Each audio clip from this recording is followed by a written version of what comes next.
On est en direct du pied des chutes Montmorency aujourd'hui. Et là, je suis avec le directeur de la programmation de cette station-là, une personne qui a participé à la conception de cette nouvelle antenne-là à Québec, Steven Croato. Allô? Allô? Ça fait 5 ans justement que vous êtes à Québec. Qu'est-ce que vous avez fait justement dans les coulisses pour amener le son week-end à Québec?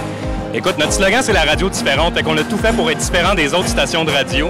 On voulait amener une vibe, un feeling de la Californie où on prend le temps d'apprécier les gens avec qui on est, des feux de camp entre amis, des soirées improvisées. C'est ce qu'on voulait apporter, l'espèce de feeling de la côte ouest où le temps s'arrête et va un peu plus lentement. On voulait avoir du plaisir, on voulait avoir du fun, on voulait jouer de la bonne musique.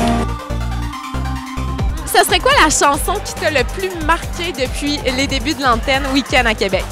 Ah, ça c'est difficile, c'est comme choisir parmi ses enfants préférés, mais je dirais qu'encore aujourd'hui, Matt Carney, pour moi, l'essence même de Week-end Radio. Je me souviens que quand on a commencé à Week-end, on googlait tous les artistes parce que c'était un nouveau courant. Maintenant, ça fait partie d'un ADN ici à Québec. Mais Matt Carney, Ships in the Night, là, pour moi, c'est un gros coup de cœur.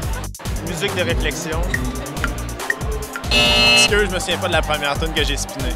Il y a beaucoup de gens qui s'inquiètent pour ma santé mentale et physique. En tout cas, tu travailles fort quand même. J'ai tout appris sur le tas et ça va bien. Qui est le ou la moins organisée?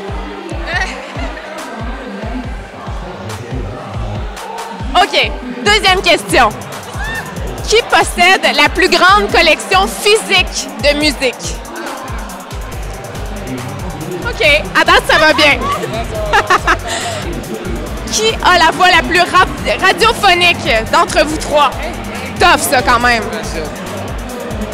Tout le monde a une belle voix. C'est ça que ça veut dire. Qu'est-ce qu'on peut te souhaiter pour les 5 prochaines années à venir de Week-end? J'aimerais ça être proche, encore plus proche de mon auditoire. J'aime les gens, j'aime le monde, puis c'est exigeant le métier de Morning Man, on se lève de bonne heure. Mais j'ai beaucoup de plaisir, vraiment, sincèrement.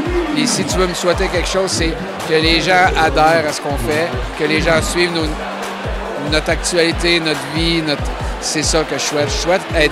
Je souhaite performer longtemps. C'est Marca de Week-end? Ah, ben oui! C'est lui! Mes fans. Je les connais pas du tout.